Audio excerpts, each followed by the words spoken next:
Consumers deserve to have a general idea of what kind of product they are buying based on the product type name. There is no industry standard in this beard market when it comes to labeling products. The main reason behind that is this beard industry, at least in the US, is very young.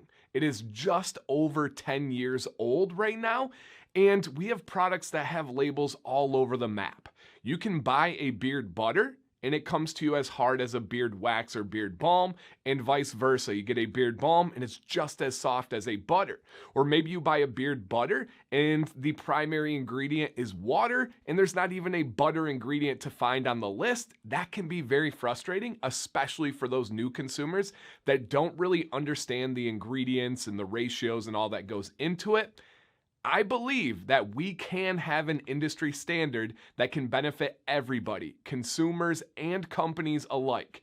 It is going to require some compromise, but I'm just trying to start that conversation. And we do not need 100% of companies to have an industry standard, but I do believe we can get the majority that can make a difference, at least within this community. The FDA cosmetic labeling guidelines leaves it pretty vague and open when it comes to an industry standard.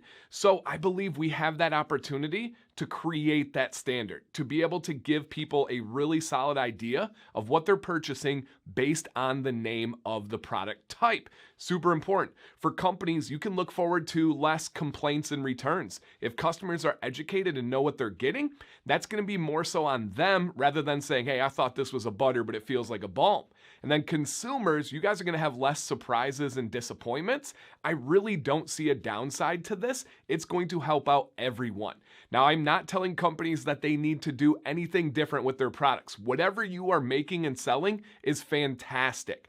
I just want to get a common name. Now, the only thing I could think of somebody kind of scratching their head and looking would be a company that would say, hey, I have labels with my name of this product. All right, go through the labels you have. Once that is up and it's time to reorder labels, let's get this new industry standard down.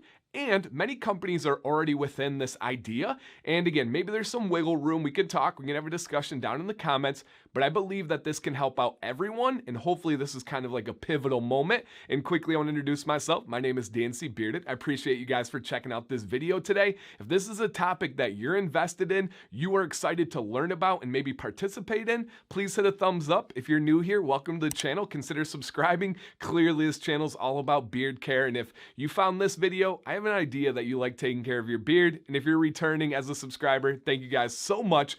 Let's get into the products and break them down by each category. Let's break into the conversation in an easy way, and let's start with beard oils. Pretty straightforward, pretty simple here.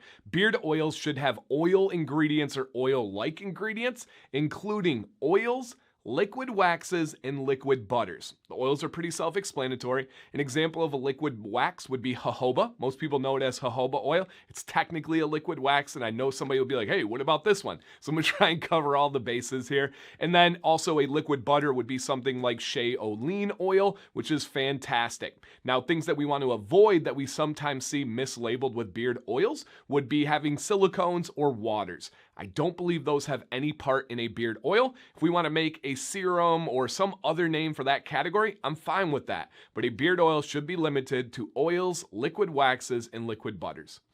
Let's get into the fun stuff. Solid products. We are talking about butters, balms, and waxes. They should be differentiated based on their wax content ratio. Now, for ingredients, we are primarily talking about oils, butters, and waxes in these three categories. I'm going to give my suggestion for where I think they should fall with this new industry standard. I'm not telling you this is how it has to be. I'm not saying this is the rule. I'm just starting that conversation and would love to hear your guys' thoughts down below. But I do believe I have thought about this video for a long time. I've planned it. I've researched it. I believe this is a very good starting place, if not the finish line, when it comes to breaking these into different categories to help out consumers with knowing what they're buying and to help out companies to get rid of all the frustrations that they deal with because of having this hodgepodge of a standard right now. Beard butters should have 5% of wax or less. Now, I know some of you are already going to say, hey, butter should have 0% wax, and I can respect that, but I do disagree for a couple of reasons. And I will say, I'm totally fine with having beard butter as a category and then having some kind of labeling to say with wax or without wax on the front of the label. That's a great idea. But let me push back on those that say that, hey, we should have no wax in butters. Number one, the term beard butter, the product type was invented in 2013 by Detroit Grooming. They literally created this category and created this term. Back then and now, they use a small amount of wax. Number two, it really helps with things like shipping. Beard butters are really notorious in the warmer months especially, or the warmer states or part of the world where they melt during shipping. A little bit of wax in there can make a big difference to preserve that product in the shipping process. And then also wax can help with making products very smooth. Some of the smoothest beard butters I have ever used, many of you have ever used in your entire life, have small amounts or low ratios of wax in them. And there is some nourishment benefits when you're using those lower ratios of wax. And the primary purpose of beard butter should be to nourish your beard. Beard balms should have more than 20% wax, but less than 50% wax. Similar to butters, I do love the idea of a subcategory or some addition to the label to make it even more clear within this specific category. And that would be if a balm is closer to the lower end of the percent, we should be able to label those conditioning balms. If they are more close to the higher percent of the ratio of wax, we should be able to label that a styling balm. Now, the primary purpose of a balm is for styling and hold, but it also does have some nourishment value there, but the purpose is to aid in that styling or hold. It's a healthy alternative to things like gel and hairspray that people are used to on their head hair. It's just how we're going to style our beards. Beard and mustache wax should have more than 50% wax content ratio.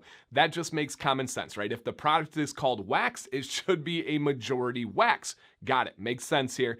The purpose of a wax for your mustache, for your beard, is strictly for styling and for control, and it's in like an extreme way, right? Why would you use wax on your mustache? To achieve something like a handlebar that you're not going to be able to get otherwise. So again, that should be more than 50% wax, some of them flirting around 75%, but you do want to have some other ingredients like oil or lanolin in there, just so you're able to make it malleable and so you can kind of melt it down and actually use it. If it's just 100% wax, it's not going to be that easy to be able to style your mustache or your beard.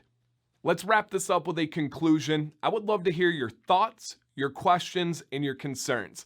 Of course, let's always keep it with a positive tone. We are doing this to be able to help out everybody, consumers, companies, the entire industry can benefit if we can all, or the majority of us, get on the same page here. And again, I cannot wait to hear what you guys think on this because I know I'm not alone. I've had so many people over the years reach out to me and say, man, I am frustrated. I ordered this and I thought it was a balm, but it's really a butter. I went through that myself, and we have this coming from big companies to new companies and everywhere in between. We can make it very simple. It's easy to measure. It is not subjective. We can say, hey, this is the percentage of wax that you have. That makes it this product category. Now, when we're looking at things like beard creams and beard lotions and all those things, we can start looking at separate categories if they don't fall into these. But if it is something that has, let's say, an oil mix, a butter, and balm and wax mix in there, and it's within that 20 to 50% wax ratio, that should be called a balm. It's going to make it easier for people to just understand and know what they're getting into. All right, guys, please leave those comments down below and start reading the other ones. If you see a comment that you like, give it a thumbs up so it can shoot up higher on that YouTube algorithm for how they list the comments. It's listed by top comments. You can sort it by newest, but if we start hitting those thumbs up on good ideas or good clarifications or additions, that's going to really benefit this conversation. Respond to those comments. Give them feedback, right? Keep it civil, keep it positive, but if you are making that conversation happen down below, that just makes this an amazing video and a platform for us to grow this industry. Thank you guys for watching today. I really appreciate it, and I cannot wait to see where this goes. Dan C. Bearded, stay bearded and stay positive.